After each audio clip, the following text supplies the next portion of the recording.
Shalom, shalom, friends. That nigun is from the end of Birkat Hamazon, from the end of benching, the end of the grace after meals that many sing. Nar hayiti gam zakanti velo ra'iti tzadik ne'ezav bezara mavakish lachem Adonai oz le'amo yitain Adonai yivarechet amova shalom. And it's a complicated line. It says, I was young and now I have aged, and I have not seen a righteous person forsaken with their children begging for bread. God will give might to God's people. Hashem will bless God's people with peace. So it's aspirational that the righteous should not suffer. And it's not only aspirational, it's a charge to us to make sure, of course, we don't want any people to suffer, or at least the decent, but most certainly not the righteous. And so I'm thinking about that this morning as we are learning about kindness together, and about how each day we can share our bread. We can share our bread. And our topic today of Shituf Pe'ula, of sharing, class number 24, in kindness, thinking not only intellectually about these issues, but affectively and behaviorally, how we can infuse these into our personal life patterns, routines, and into our collective ways of being as well. And so let's start with a poll question here on the issue of sharing. Option number 1, we don't have to share. What we worked hard for is ours. Option number 2, sharing is important, but is so difficult for me, like all others. Option 3, sharing is my life priority and is the pathway toward our collective redemption. Okay, friends, what would you vote for here? As always, it is anonymous. Okay, let's see our results from the vote. Okay, nobody said we don't have to share. What we worked for hard is ours. That may be someone's political worldview, but maybe not their personal practice. 17% said sharing is important, but is so difficult for me like all others. And 83% said, wow, surprised by this. Sharing is my life priority and is the pathway towards our collective redemption. Amazing. Wow. Okay, friends, here we go. This is a presentation on the shorter side. To leave a little bit more space for conversation about this loaded topic. So in my home, we recently bought a new blanket. Now, we don't buy so many new things in our home. We tend to keep the things we have. So this new blanket was kind of exciting in the home. And all the kids flocked to this new blanket and wrapped themselves up in it together. Quickly, as you can imagine, this issue with the blanket became difficult and divisive. We had a conversation about the importance of sharing, and we discussed different ways of sharing. Perhaps we could all share the blanket all at once, wrapping ourselves with just a little bit of the blanket on us. Perhaps we could take turns with the blanket, making sure everyone had a 5-minute turn with the blanket, only to cry at the end of their turn. It's also difficult to share when something is new and exciting, and when everyone feels some level of entitlement, why the blanket should be theirs. This one said the blanket on his bed was 4 years old. This one said the blanket was their favorite color. Who should have the rights to this new blanket and who should go first? But the truth, friends, is that sharing doesn't get so much easier as we get older. There are family breakups, lawsuits, even wars over issues of sharing. The distribution of resources can be incredibly emotional and even contentious. Think about end of life debates around the will. The parent left jewelry. The parent has a home. Which child should get these things? So what should be our basis for distributive justice? How would a good family or a good society distribute goods in a way that is fair to all? Rabbi Jonathan Sachs writes in his book, The Power of Ideas, the voluntary sector differs from the state and the market in one vital respect. The state is about production and distribution of power. The market is about the production and distribution of wealth. But power and wealth are at any given moment zero-sum games. If I have total power and then I share it with 9 others, I am left with only a tenth of what I had. If I had 1,000 pounds and then share it with 9 others, again, I have only a tenth of the amount of which I began with. Politics and economics are about competition. They are arenas of mediated conflict. But there are other goods, among them love, friendship, trust, which are different. The more I share them, the more I have. Indeed, they only exist in virtue of being shared. That is why communities, neighborhood groups, and volunteer organizations are vital to the health of society. They are not arenas of conflict, but rather the seedbeds of cooperation. For Sachs, it seems we will never figure out a perfect plan as it pertains to the distribution of goods and resources. Politics and the marketplace will always be competitive, divisive, and perhaps unfair. We cannot have a monarchy or communism or totalitarian control. If the masses are free, then there will be some order of chaos, even with different degrees of regulation. He argues that the arena for sharing is not in the marketplace or in politics, but in communities, not on competition, but on cooperation, and that the goods are not money, but virtues. We can share virtues like love, friendship, and trust with one another in intimate, safe spaces of communities. But beyond that worldview, how are we to understand the rabbinic view of sharing? The Talmudic rabbis taught there are 4 types of people. This is from Pirkei Avot. One who says, mine is mine and yours is yours. This is the average type. And some say this typifies Sodom, right? Sodom. Then there's one who says, mine is yours and yours is mine. This is an Am Haaretz, an ignoramus. Then there's one who says, mine is yours and yours is yours. This is a pious person. And then there is one who says, mine is mine and yours is mine. And this is a wicked person. Okay, some of us may have seen this text 1,000 times. Some of us, it may feel like our first time or be our first time. So let me just unpack it again so that it's clear. Mine is mine and yours is yours, right? Okay, let's just call it the basis of capitalism or of kind of Western society as we think of it. I worked for my stuff, you work for your stuff is yours, mine and yours. Okay, that's an average person. That's how the common person thinks, right? And then, but then the rabbis say another view is this is actually Sodom. This is the most wicked society you can imagine. That's the first worldview. The second view is mine is yours and yours is yours and yours is mine, right? That person is just confused, they said. What do you mean? Mine is yours. Well, that sounds nice, but yours is mine, right? We're just kind of exchanging everything. That's just a person who doesn't understand rules, doesn't understand values. The third worldview, mine is yours and yours is yours. This is a pious person. Nothing is mine. I don't deserve anything. Everything I have is because of my privilege anyways. Really, my life is about giving. And the fourth person, mine is mine and your stuff is mine. This is the person who has total entitlement, right? Everything that's mine, of course that's mine, but I deserve more than what I have, right?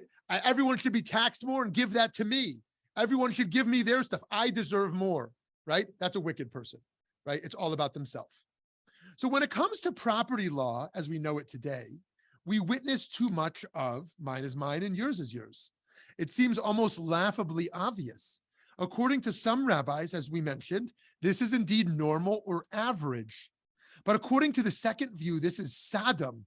This is the worst place on earth that is worthy of being destroyed. The rabbis teach that Sodom was destroyed because it was a place that hated and criminalized sharing. Here's what it says over here in Pirkei Rabbi Eliezer, a great Midrash. They issued a proclamation in Sodom saying, everyone who strengthens the hand of the poor and the needy and the ger, the stranger, with a loaf of bread shall be burnt by fire. I just saw in the Arizona Republic this morning that the 88-year-old woman, she may have been 78, but I think she was 88. An 88-year-old woman in Arizona, a suburb of Phoenix, was arrested for serving the homeless without a permit. And she is pressing charges against the state or against the city she lives in, actually. There was also a case of a retired pastor in Florida a few years ago who was like 90 years old, who was arrested for serving the homeless without a permit. And so too in Sodom, this idea that that sharing with the most needy itself was criminalized.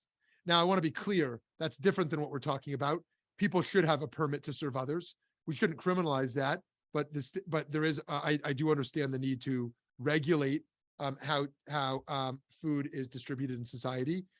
Although there's a lot of problems in that system as well. That's a separate conversation. Just distinguishing between those 2 points, even though there's a commonality. So it's fascinating and instructive to note that Abraham, the first Jew, who himself prayed for the salvation of Sodom, right? The most evil society, and the first Jew prayed that they be saved, despite its inhabitants' corruption. He was an exemplar of the opposite approach of mine is yours and yours is yours. Abraham demonstrates this when 3 malachim, 3 messengers or angels, if you will, suddenly appear at his doorstep.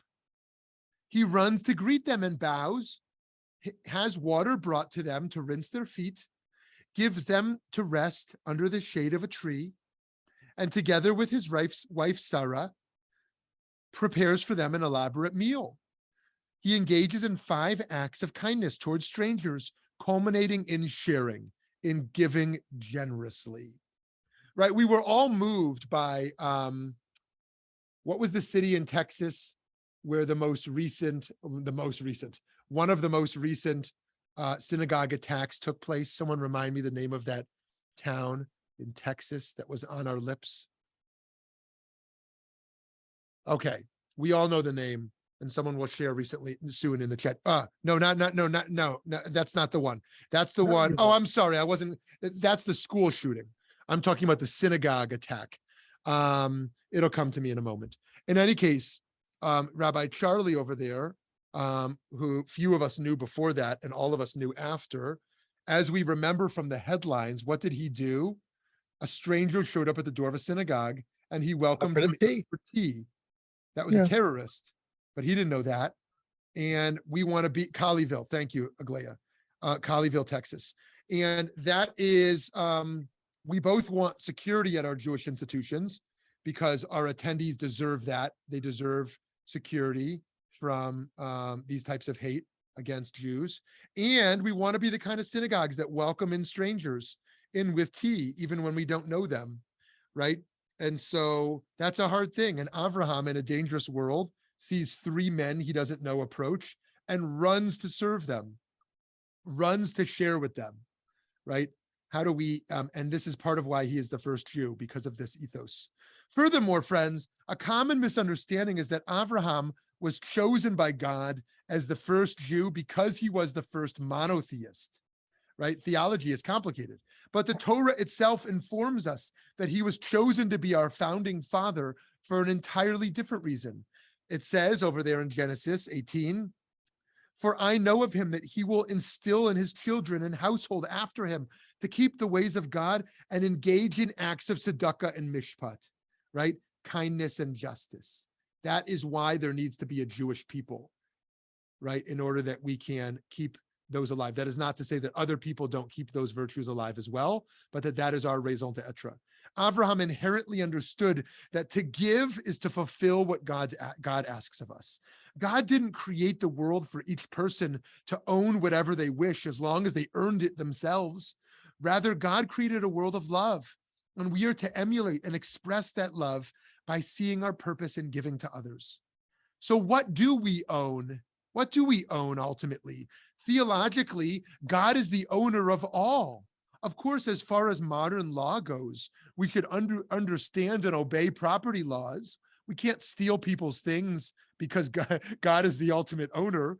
But there's clearly a deeper truth here. The Torah teaches the land shall not be sold in perpetuity, for the land is mine. For you are foreigners and temporary dwellers with me. Who is the foreigner? Not the undocumented person. Who is the foreigner? Not the refugee. Who is the foreigner? Not the one who speaks a native tongue. Every human being is a foreigner on God's land. We also learn, for we are like foreigners before you, and like temporary dwellers, as were all of our forefathers. Our days on earth are like a shadow, and there is no hope. Why are we also foreigners? Not only because the land is God's, but because we are mortal. Because we are going to die in a minute, or in a day, or in a year, or in a decade. We are visiting this earth also briefly. And yes, as Eileen says, that makes us as well not only foreigners, but also stewards. Here's a really cool Talmudic passage that will lead us into Warren Buffett. Warren Buffett, he should live and be well. Oh, the second greatest stock advisor after Steve Shobin. And it says over here in a Talmudic passage that relates to a story of a king who decided that sharing was his spiritual priority. It says over here in Bava Batra, a story concerning King Moonbaz. Now, King Moonbaz decided to give away all the wealth of his kingdom. His brothers sent him a message stating, your fathers spent so much time acquiring wealth and expending the treasury which they had inherited from their predecessors. What gives you the right to spend it all, right? You inherited this wealth from your predecessors, from your family. You're going to donate it away? Who gives you the right to give away our kingdom? Moonbaz replied, I am stockpiling wealth in heaven, while my predecessors only stockpiled wealth on this earth. I am stockpiling wealth where no one can access it, while my predecessors stockpiled wealth where anyone can take it away. My predecessors stockpiled treasures of money, while I am stockpiling treasures of souls. I am stockpiling wealth for myself and for the next world, while my predecessors stockpiled wealth for others and in this world. So it may seem selfish because he's saying, this is about my soul. He understands that the money I die with dies with me to some degree. Unless, of course, we have joined a life and legacy policy where we have, designated our funds to go to wonderful causes, anything that's left for us, and some percentage for people we love that's left over. But he understands that while our money dies with us, the money we've given away is eternally attached to our souls, right? That the money I die with is gone, but the money that I've given away before I've died, or that is given with my death, right, is deeply connected eternally to my soul. So consider today also how some billionaires have taken the billionaire's pledge. Warren Buffett explains, he's explained it even better, but this is 12 years ago in an article in CNN. He says, the reaction of my family and me to our extraordinary good fortune is not guilt, but rather gratitude.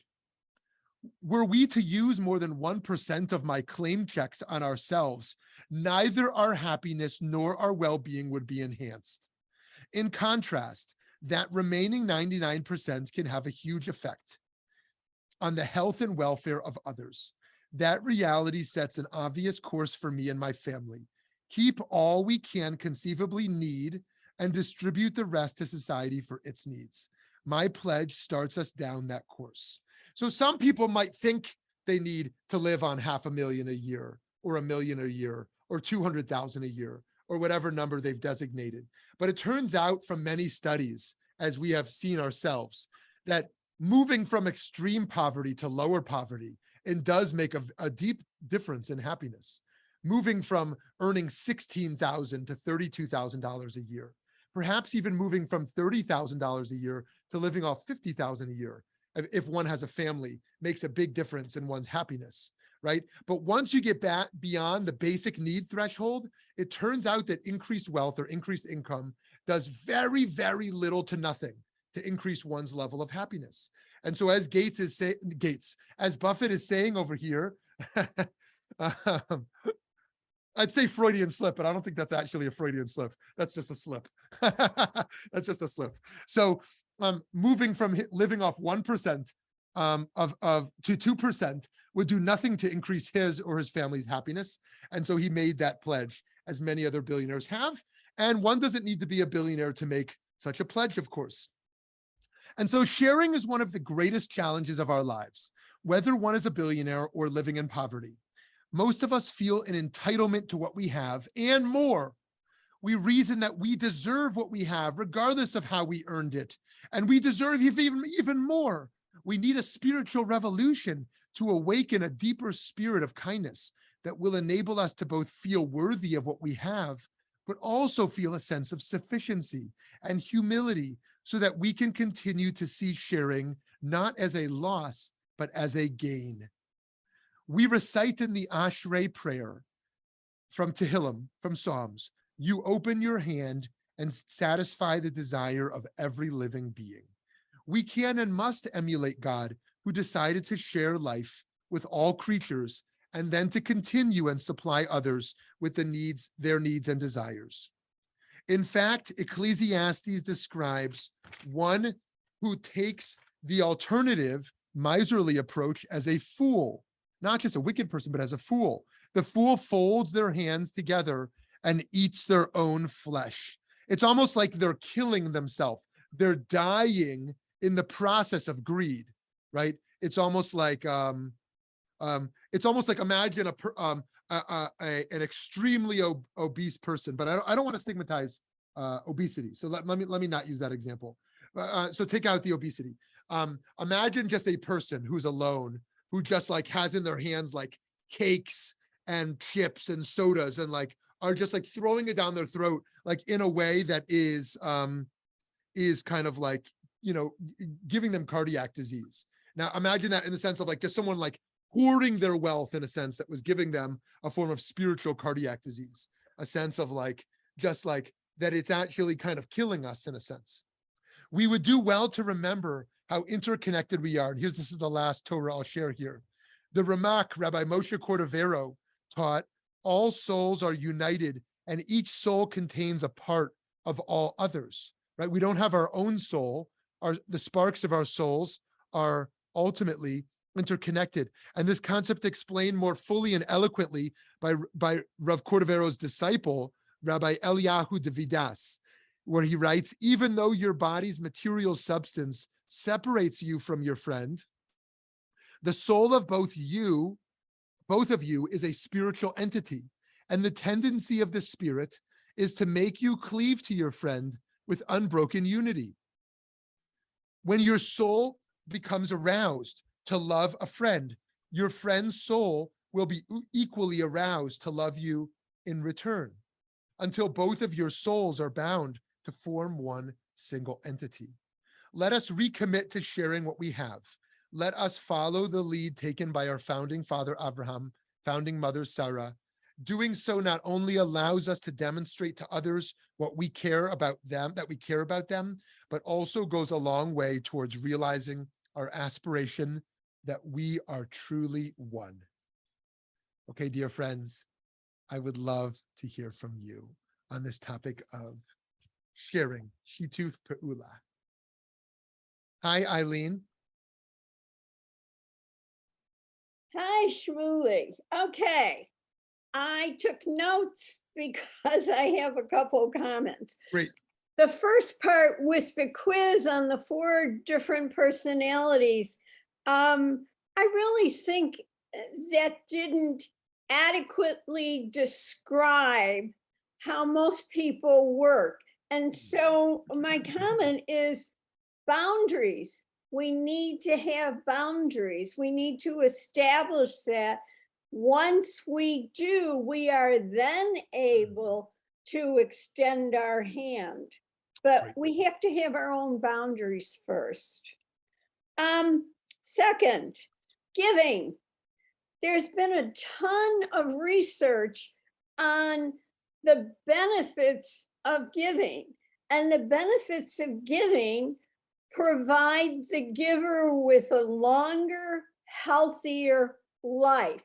So not only do you want to do it to help somebody, you want to do it for the benefit you get, which a lot of people, and Buffett and Gates, who have pledged to give their money away, probably realize that their billions and billions have not made their lives happier.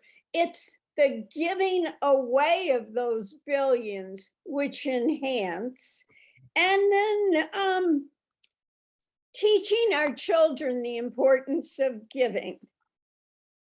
My grandchildren and I have a discussion every quarter. I set up a little trust for them, and we decide what organizations they will give their money to.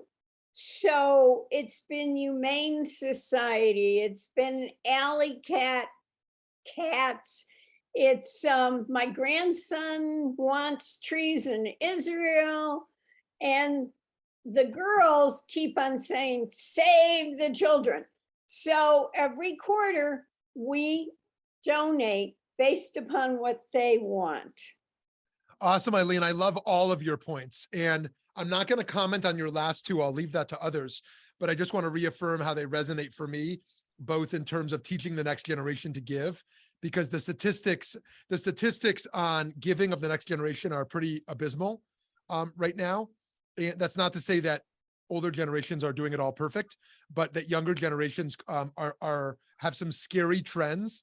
And at a program I was at 2 weeks ago, they said, they basically said, if nonprofits don't have major endowments from the current kind of senior generation established, then in 10 years they can basically expect to fold, because the ways of giving are going to be so different.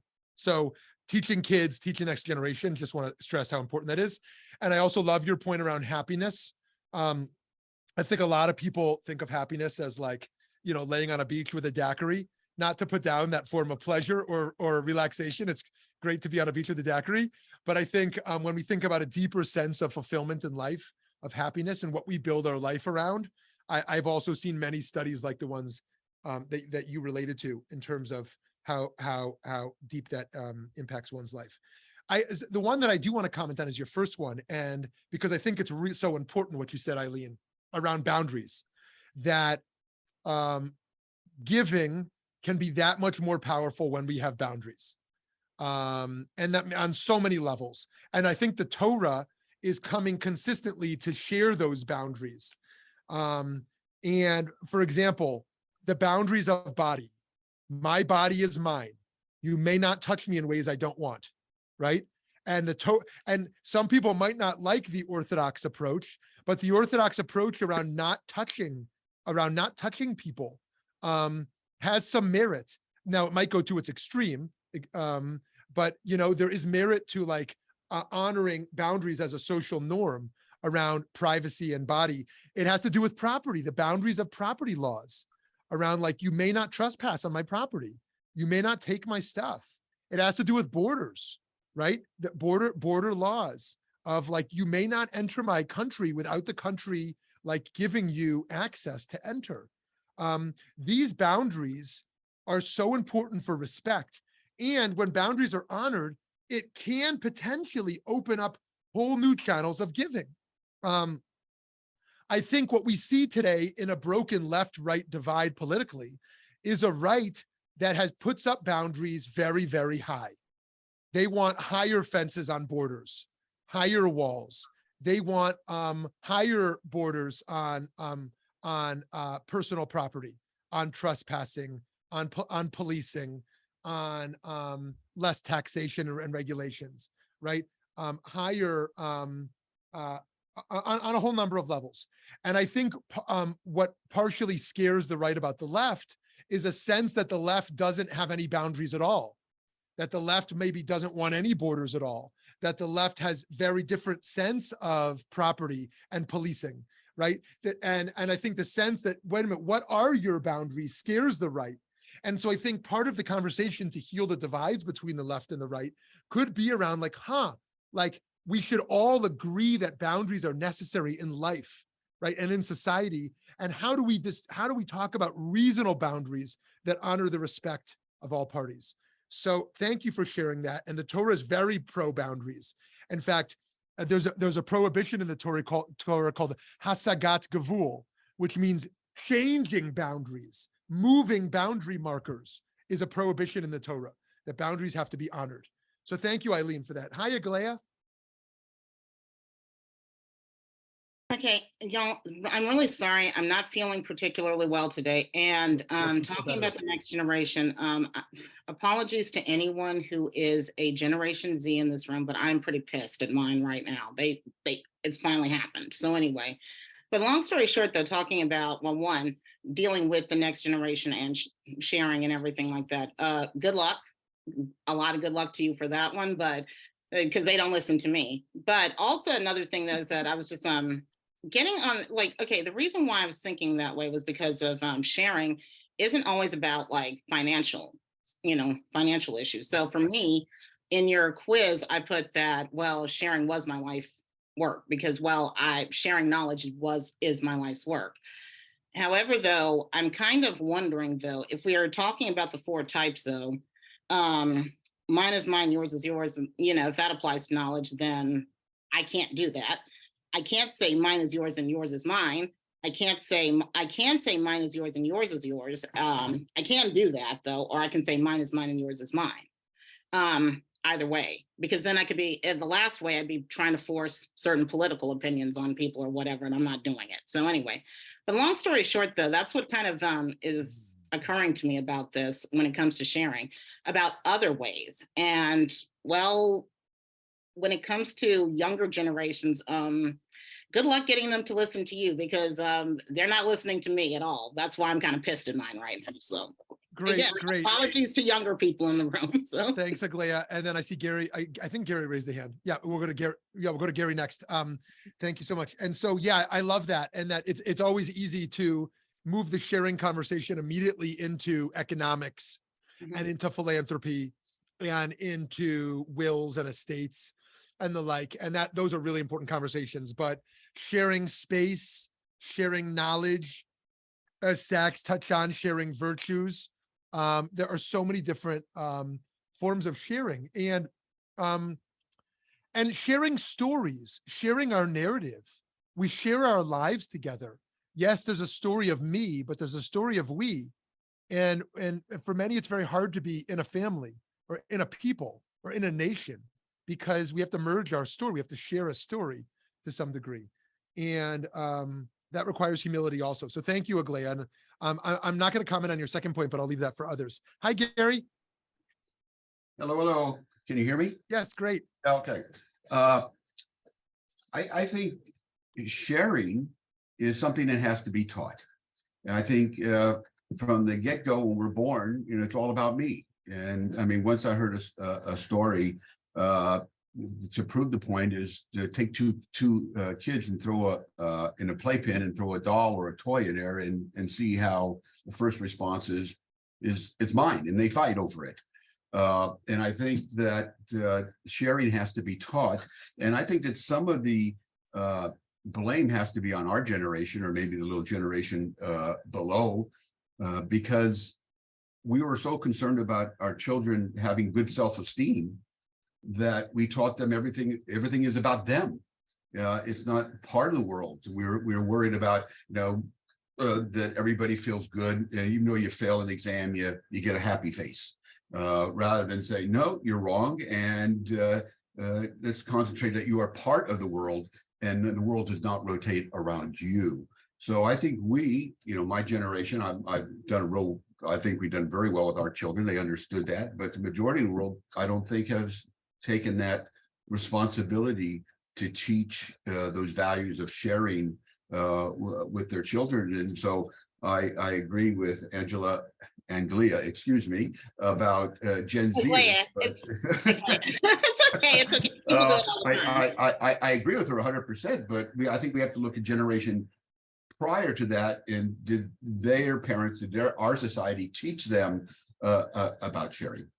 Beautiful, Gary. Thank you for that. Thank you so much for that. And you're absolutely right that the teaching and the modeling is the most important thing we can do in that regard. And I love those points. Just before we get to Sarah and Rabbi Lerner, I want to share, building off that on your point of kind of throwing up the toys or whatever the example was, and the kids kind of fighting about it, that in addition to the amount we share, the questions also of how do we share and who do we share with? So like the question of how do we share, I remember when in my work with American Jewish World Service in a village where a volunteer group before us thought they were doing a nice thing where they had bought a bike while they were there. And when they left the village, they left the bike. And they came back to visit sometime later, and then we actually saw it while we were there. This bike had created a bunch of conflict in the community. That was so nice that they shared the bike with the community, but whose was it? And who had they left it for? And a whole bunch of fighting emerged around this. So sometimes we think it's nice just to give gifts, right? But how do those gifts sometimes lead to conflict rather than kind of have a system embedded in it in sharing? It's not only on the responsibility of the one shared with to kind of sort that out, but also with the sharer sometimes. Then the question of who do we share with, right? Not just share in general. And here's one of the classical cases from Eunice, the political economist. And I've shared it before, but I'll share it again. And it's very revealing of one's economic approach. This idea that they find a flute in a village and they ask, who should be the one to keep this flute? Should it be the one who made the flute? Should it be the one who can play the flute the best? Or should it be the one who will never be able to afford a flute? Right. And if I polled you all, we'd have probably very different answers here. And the question is like, when there is stuff to share, who should get it? Our family, the most poor, the person we like the most, the person who lives closest to us. And every moral choice we make, there's an opportunity cost, right? There's the choice we didn't make. And so thank you, Gary, for that point. Yes, Sarah. Hello. So Hi. when I saw we were going to talk about sharing, so many things came up, and now what you've just said brought up more stuff for me. Great. When we share knowledge, we're imparting something. We are foisting information we think we have on other people. When we share in a community, we are assuming that what we are offering is something that is wanted or needed, that is even welcomed.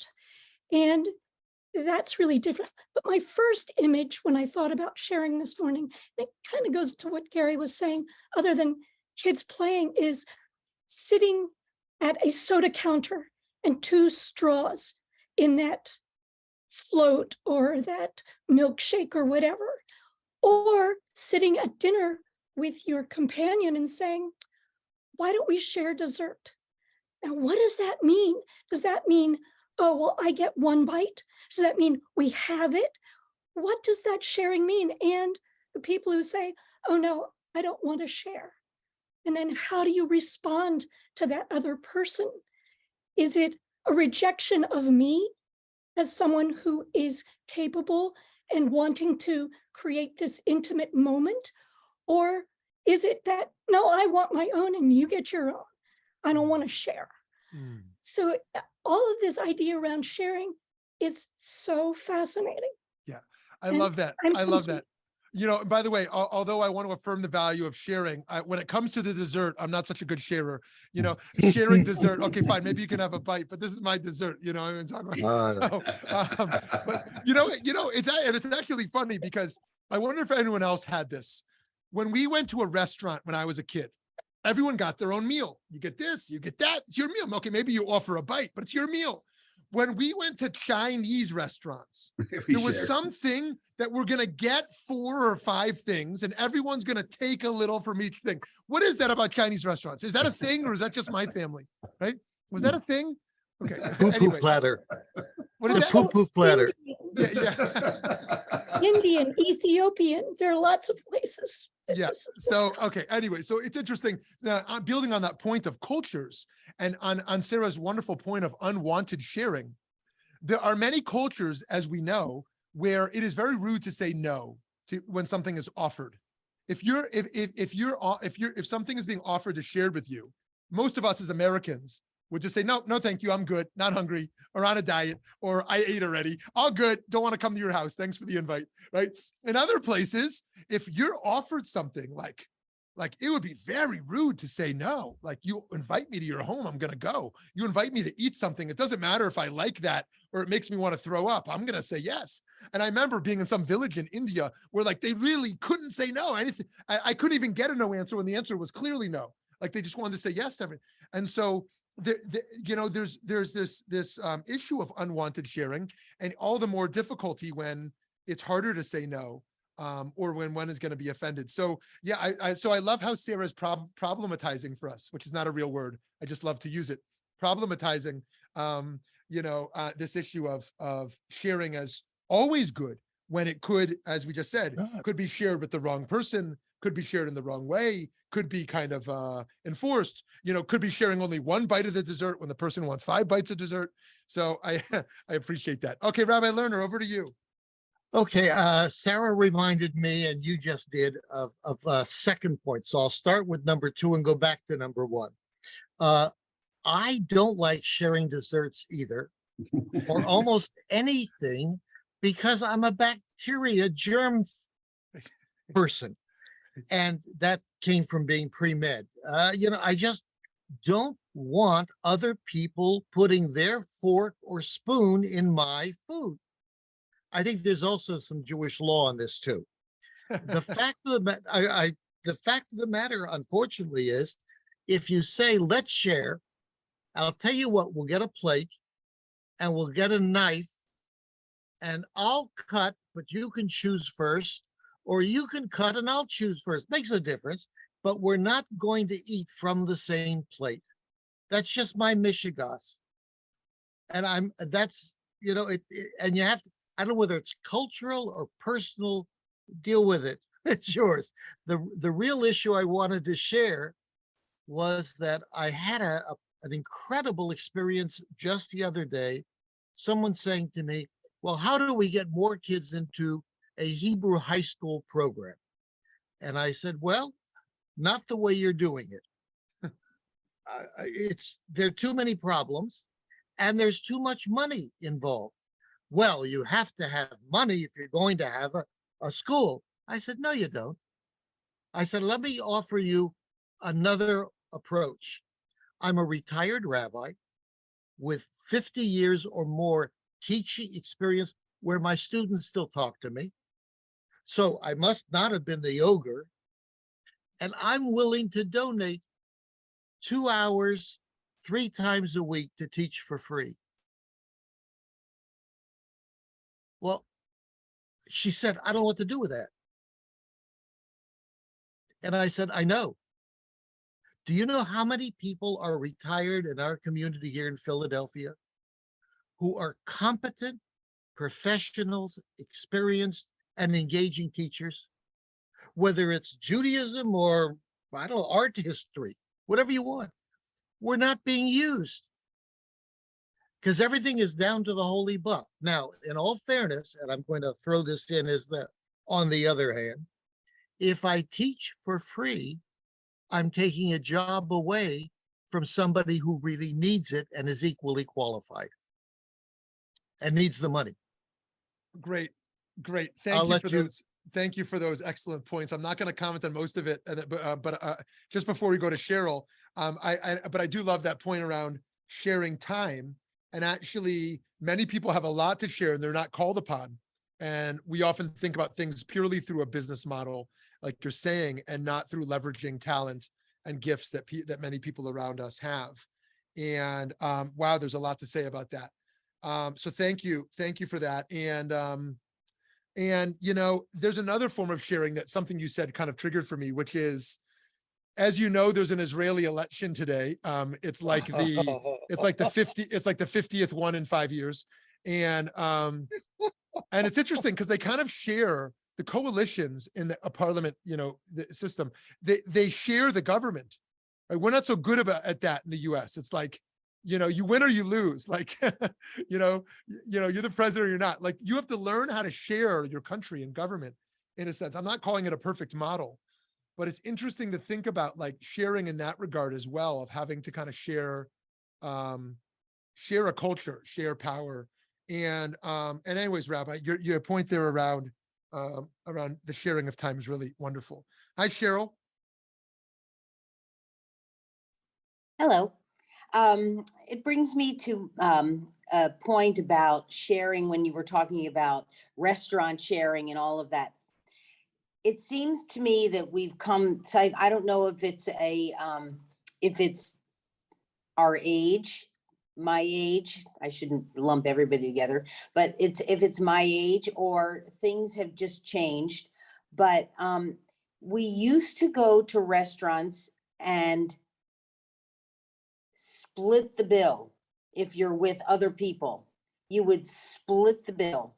And, you know, listen, somebody might have ordered more, somebody might have ordered less, but you figure it all comes out in the wash.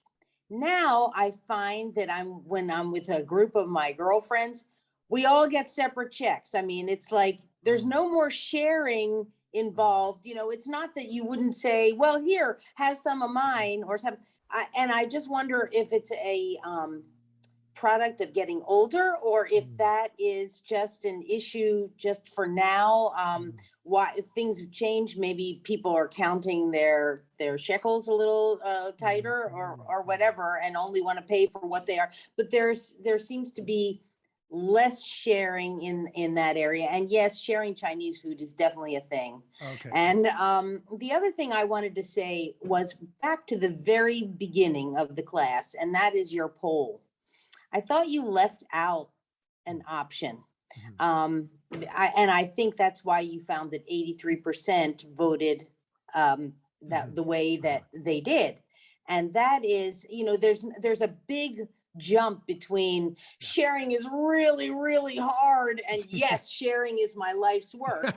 There's like a middle ground there that I thought was omitted from the poll. You're right. So You're right. That's all I want. Great point. Great point as always. Yeah. Thank you so much. And wonderful point about that cultural phenomenon of, around bill sharing. I'm curious to hear if other people have cultural phenomena to share around sharing issues. Just before we get to Aglaia, I want to hear Steve over there. Steve, if you want to jump in. Thank you, Cheryl. Oh, yes. Thank you very, very much. I hope I'm not problematizing this presentation by bringing it down a notch. And let me warn everybody, I'm about to say the most inane dad joke ever in the history of the world. But sharing is beshert. It is meant to be, and that's why we do it innately. It is inevitable. And I think that there are, as many people have said, many ways of sharing. I tell my kids, I always talk about sharing with my kids, and their response is, we haven't generated the financial ability to share like you. And I say, you can share very easily just by smiling and listening and saying somebody's name. It's really, really empowering to do all of that. But also, and this I got from some of the older than me folk that I volunteer for at Chabad, allowing somebody to say thank you. A friend of mine said to a person that he had given something to, oh, no, don't thank me. I thank you for giving me the chance to do a good deed. I said, no, allow that person to say thank you, because one of the problems, one of the needs of older than me folks is the need for routine, but also the despairing need for relevance. I find that is probably the biggest missing component in older people's lives. And so to allow someone to say thank you, while you might think it is greedy, it is a beautiful gift. They feel part of the equation and they feel relevant just by acknowledging the deed that has been done. So beautiful, Steve, such wonderful points there. I love that. I love that. And, you know, and I think we might ask ourselves psychologically in areas where we don't want to share a thank you or a smile or a dollar or whatever why is it that we hold on to some things so tight? Why is it that we're closed off? We may have we all have our own stories and our own coping mechanisms and defense mechanisms, or, you know, but we can ask ourselves around when I do share whatever I share, space or time or money, right? Do I feel like I've gained or lost? Right. And why is that? And we can kind of dive into that a little bit, and to kind of bridge what Steve was sharing over there with something Gary shared earlier around kids is that, and we've heard this before, that babies are born with their fist clenched, right? But everyone dies with their hands wide open, right? Because when we're born, we don't quite know yet that like we need anybody. But when we die, like it's like we totally know how interdependent we are. And it's a learning process. It's a learning process to kind of figure that out. And, you know, and if you look at the world and the polarities, we had like communism, which was going to be like, you're not going to own stuff. And then we had a radical form of capitalism, which is that like, there's not going to be like systems of sharing really. And we have to think like, how is Jewish wisdom going to inform a new culture of how we think about sharing in the world? And that's going to require some spiritual work. So Eddie and Alex, I know we didn't hear from either of you yet. I don't know if either of you want to share, or no pressure. Just give us space before we circle back to anyone. Okay, great. So great. So Aglaya, I see your hands up over there.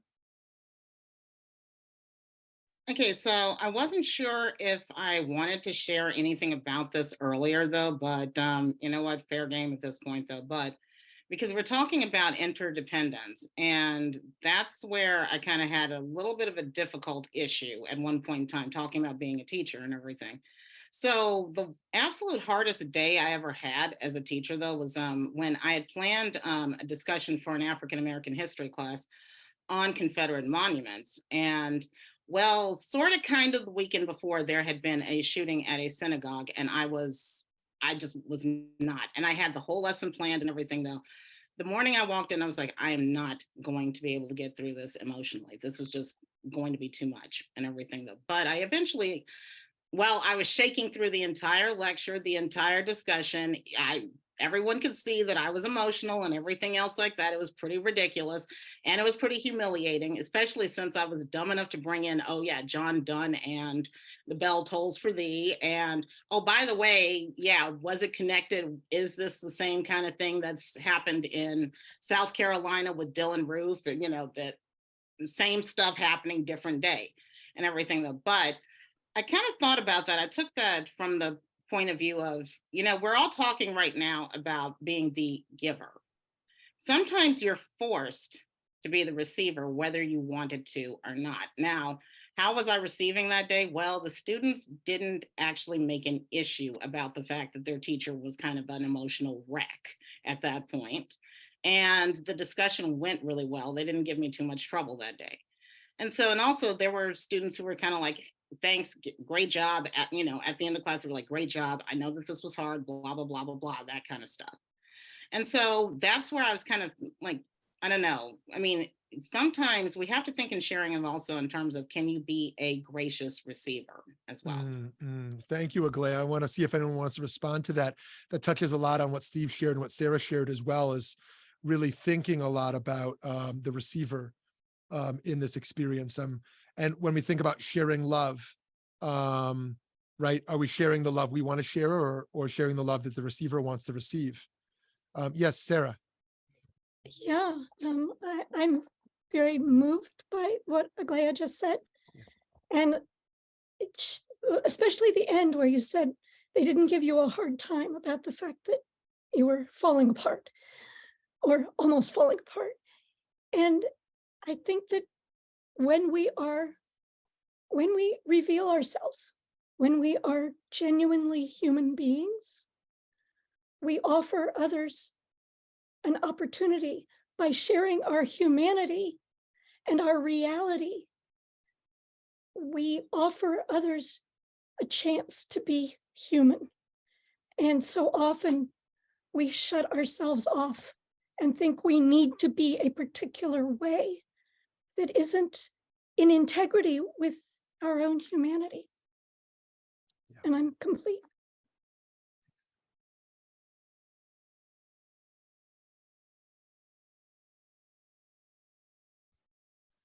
Did I make everyone get depressed all of a sudden? No, nobody here is depressed. It's good. Eddie, I just saw you turn your video on. Do you want to share a last comment here? Yeah, definitely. I think that's something on the concept of sharing that my family always made clear was on the absence of having something that then was abundant. We in our village grew up extremely poor, so we didn't have a lot of food. But no matter what happened, whoever showed up at our house would always have food. And my grandma would always say, you can always add more water to the pot of beans. And I hold that now today as one of the biggest examples of my grandmother's gift of sharing, that every single person would always have enough to eat. We may not have enough riches, but at least a meal will be shared with anybody.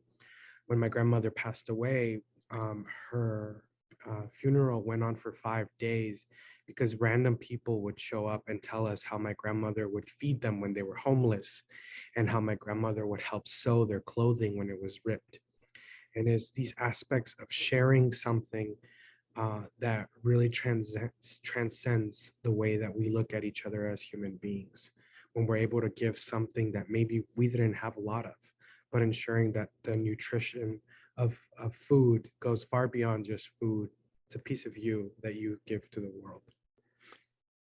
It's a very Jewish quality, if I can jump in. And there's a great story that I think is funny, and I apologize, Eddie, if it doesn't fit quite, of the woman who sees husband bring home yes, and she doesn't have enough. So she pulls the kids in the bedroom and says, look, when it comes time to offer food, you're going to take a small amount because you're not hungry. Got it? And if you really want it, say, no, thank you, I ate earlier. That's it. So they go through the dinner that way, and each time something is offered, no, thank you, I'm not hungry. And she comes out with a dessert and says, and those who didn't eat dinner, no dessert. That's funny. And just to really quickly answer, it's a Jewish thing. My cousins who are American raised went to Mexico with my grandma, and my grandma would keep feeding them because they would never know how to say stop. They would say, I'm okay, thank you. But my grandma didn't know what that meant. She just heard, okay, thank you. So she would just keep feeding them. They had a wonderful class, Rabbi Shmuly. Very nice, very nice.